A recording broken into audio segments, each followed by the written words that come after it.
Ok, coupe la vidéo, s'il te plaît, arrête. Mais pourquoi? Parce que j'en ai marre, en fait. Et c'est la tradition, on regarde Gremlins tous les ans. Justement, c'est ça le problème. Chaque Noël, on est là dans le vidéoclub, on bouge pas. C'est pénible. Bah... Non. Mais si, en fait, moi aussi j'ai envie de connaître la neige, cette ambiance de Noël. J'en ai marre, tous les jours de notre vie, on est dans le vidéoclub. Bah oui, mais qu'est-ce que tu veux qu'on fasse? Mais je sais pas, j'ai envie qu'on se fasse plaisir un peu. On se fait plaisir, on se fait jamais plaisir, nous. Ouais, la dernière fois j'ai ramené les chouquettes quand même. Mais c'est pas... Ah si, c'est un petit peu un plaisir, parce qu'il faut que tu continues à faire ça. Mais c'est chiant, j'ai envie qu'on fasse plus grand, tu vois. Mais c'est-à-dire? Je sais pas, tape neige France sur Google, vas-y, tape. Chamonix-Mont-Blanc, voilà, on part là-bas. C'est-à-dire on part là-bas? Je sais pas, un coup de folie, on part comme ça. Mais on part maintenant? Maintenant. Ok, yeah! Waouh! Waouh! Tu sais faire du ski? Non. Tu sais faire du snow? Ah non. Ouais. Tu sais comment on fait pour gravir le Mont Blanc là-bas? Parce que je m'étais dit que ça pourrait être pas mal. De... Non. Non. On va se mater les Gremlins? Ouais. Ouais. Le type qui a écrit le scénario des Gremlins, c'est Chris Columbus, le mec qui a aussi écrit les Goonies et qui a réalisé Maman, j'ai raté l'avion. Ouais. Et les Gremlins, il a eu l'idée en observant des petites souris. Ah ouais. Ouais, parce qu'en fait, à l'époque, il vivait dans un appartement miteux à Manhattan. Et le soir, quand il dormait, il y avait plein de souris qui arrivaient dans son appartement. Et là, la nuit, il les voyait avec leurs petits yeux, il entendait des bruits, etc. Ça le faisait flipper. Du coup, il s'est mis à imaginer plein de petits Gremlins. Et d'ailleurs, le tout premier scénario des Gremlins, il était hyper violent. En fait, la mère, elle se faisait décapiter par les Gremlins. Le chien, il se faisait manger par eux. Et à la fin, tous les Gremlins, ils devaient aller dans un McDo et manger les clients au lieu de manger des Big Mac. Ah, c'est pas le même film. Non. T'es au courant que Tim Burton, il était pressenti pour réaliser les Gremlins? Ah non. Mais en fait, à l'époque, il avait juste réalisé un court-métrage, Frankenweenie, et Spielberg, il adorait son style. Sauf qu'au dernier moment, il s'est dit, bon, il a juste réalisé un court, pour un long, c'est un petit peu juste. Tu sais qu'à la base, Gizmo, Ouais. il devait se transformer en Gremlins au début du film, et après, ça y est, terminé, tu le revois plus. Sauf que Spielberg a vu le design du Mogwai, et il s'est dit, non, mais il est trop mignon, faut le garder. Mais il a raison. Eh, tu vois, à chaque Noël, nos grands-parents ils nous ressortent toujours les mêmes trucs. Genre moi à Noël j'avais une orange, etc. Sauf que nous on pourra pas le faire ça plus tard. On dira quoi? Genre ouais, à Noël j'avais une Super Nintendo. C'est chiant, on pourra pas le faire. Tu sais que Philly Cates, elle a failli ne jamais jouer dans le film, parce que Warner était un peu échaudé par sa scène où elle monte ses seins dans Fast Time at Ridgemont High. Mais attends, on peut pas la revoir cette scène justement parce qu'en fait je me rappelle plus trop là. T'es vraiment un porc toi. Non mais c'est pas ça, c'est parce qu'en fait Non, mais tu la connais très bien cette scène, tu m'en parles tout le temps, t'es un porc. Tu connais ces lovers qui disent « Pour toi bébé, je gravirai des montagnes ». Ouais. Bon bah ok d'accord, mettons il gravit la montagne.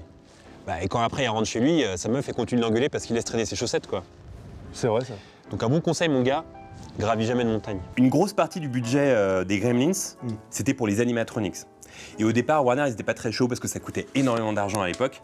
Du coup, ils avaient proposé à Joe Dante, le réalisateur, d'engager des singes, de mettre des costumes de Gremlins sur les singes, et comme ça aurait coûté moins cher que les animatronics. C'est sûr. Du coup, ils ont fait un test dans une salle un jour, ils ont mis un masque de Gremlins à un singe, et le singe, il a paniqué. Il a commencé à monter partout dans la salle, il criait, il a chié partout et tout, c'était un enfer, tu vois. Du coup, Joe Dante, il a regardé le mec de Warner, et il lui a dit, bon bah voilà, animatronics, tu vois. Et il coûtait tellement cher que les soirs de tournage, quand les acteurs rentraient chez eux, c'est Zach Galligan qui a expliqué ça, en gros, le mec de la sécurité demandait à chaque acteur d'ouvrir son coffre pour voir s'ils n'avaient pas volé des Gremlins. Eh mais attends, c'est complètement débile cette règle où faut pas donner à manger aux Gremlins après minuit là. Parce que par exemple, je veux dire, il y a des fuseaux horaires, c'est-à-dire si t'es en Australie ou si tu prends l'avion, bah, c'est pas la même heure, etc. Ça n'a pas de sens. Tu sais que parfois t'as des fulgurances intellectuelles toi? Ouais. Tu te souviens au début du film, on voit un cinéma, et sur l'aventure du cinéma, il y a deux films à l'affiche. A Boy's Life et Watch the Skies. Ouais. Bah ces deux titres, c'était les deux titres provisoires de E.T. et Rencontre du troisième type. Putain, trop bien. Eh, obligé dans le monde des arbres, les sapins, ils sont considérés comme des grosses cagoles. Tu sais, ils sont hyper bling-bling avec plein de bijoux et tout. Tu te souviens de la fameuse chanson de Gizmo? Ouais. Bah en fait, ce son, il a été composé par Jerry Goldsmith, le mec qui a fait la BO du film, et c'est pas du tout Gizmo qui chante ce son. Ouais. Il a dû engager une jeune fille de 13 ans qui avait dans sa synagogue. Oh. J'ai toujours vu Internet comme un énorme mogwai. C'est-à-dire qu'au départ, c'est trop mignon, c'est plein de bonnes intentions, tu peux parler à des gens en Australie, etc. Sauf qu'après, ça a accouché de plein de petits gremlins. Comme des gens relous sur Twitter, des trolls, etc. Ça peut jamais bien se passer. Tu te souviens, à la fin du film, il y a une scène où le Gremlins chef est à deux doigts de tronçonner Billy. Ouais. Bah en fait, cette scène, elle n'était pas prévue dans le scénario. C'est Joe Dante qui l'a rajoutée au dernier moment, en hommage à Massacre à la tronçonneuse. C'est quoi ce manteau là? Quoi? Ton manteau, là, c'est quoi? C'est quoi ce manteau-là? Manteau Die Hard 2, ayant servi sur le tournage de 58 minutes pour vivre. Il appartenait à l'assistant réel. Ah mais d'accord, mais t'es au courant que tu baiseras jamais avec ça. Ouais, je sais.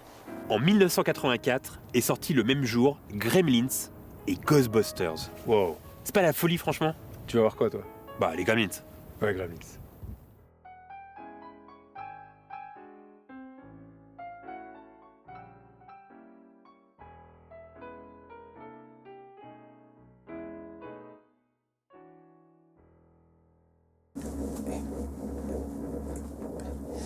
Et sinon, ton tournage avec Spielberg, ça se passe bien? Ouais, avec Spielberg, ouais, bah ça se passe bien.